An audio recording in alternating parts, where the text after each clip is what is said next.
Welcome to Anthropology Today. I'm Chanel, and later in this episode I will be joined by our traveling reporters Rachel and Jen.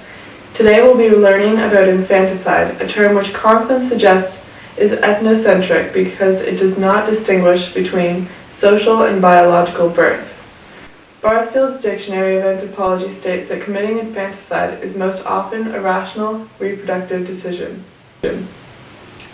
Biologists define infanticide with reference to fitness, which is the extent to which one passes on genes to future generations.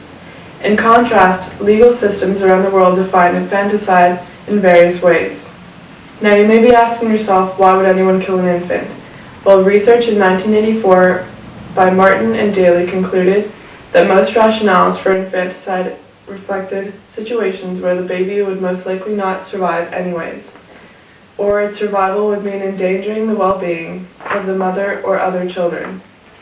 They found that the main reasons for infanticide were primarily the maternal incapacity to cope with demands of child-rearing, poor phenotypic quality owing to deformity or illness, and inappropriate paternity. These underlying reasons represent rational reproductive decisions, even though they may be supported by superstition. Researching and determining infanticide rates may be difficult, as one cannot necessarily tell the difference between intentional infanticide and malnourishment. According to Howell's research in 1976, there were only 6 deaths due to infanticide in 500 live births, whereas above 1 in every 5 infants died to malnourishment and/or malaria. Let's go to China and hear from our traveling reporter Jen about the research of anthropologist Guten Tag and Secord in 1983.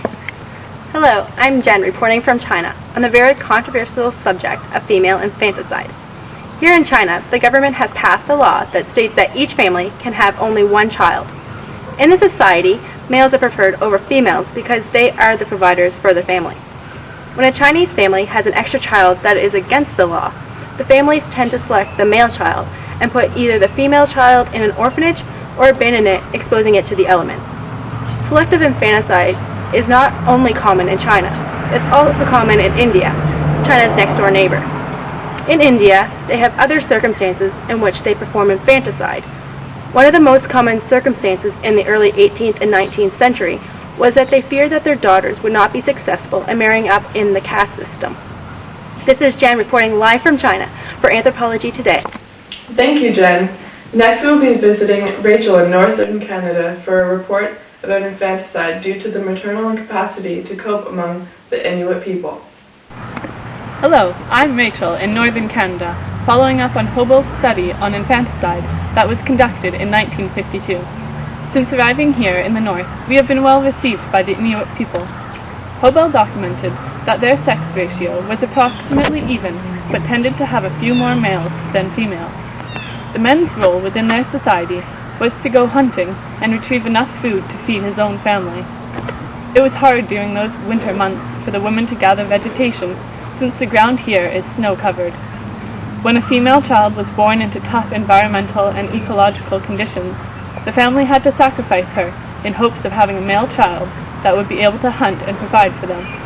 This selective infanticide was due to the limited resources available to the Inuit and increased the survival rates of the society as a whole.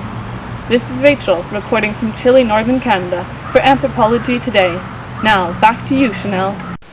Thank you, Rachel. We will now explore the concept of infanticide and its relationship to personhood.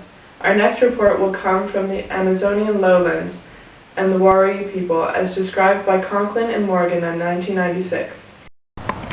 Hello, we are here in the Amazon with the Wari tribe, where Conklin conducted research in the 1980s and 90s. We have just witnessed both the biological and social birth of a Wari infant. Conklin noted that infanticide occurred among this society and was socially sanctioned if the infant was conceived out of wedlock and marriage was impossible. The infant, in this case, would have had to be killed before its social birth. This was justified because a single mother and the baby would have been a burden to the elder women in their families.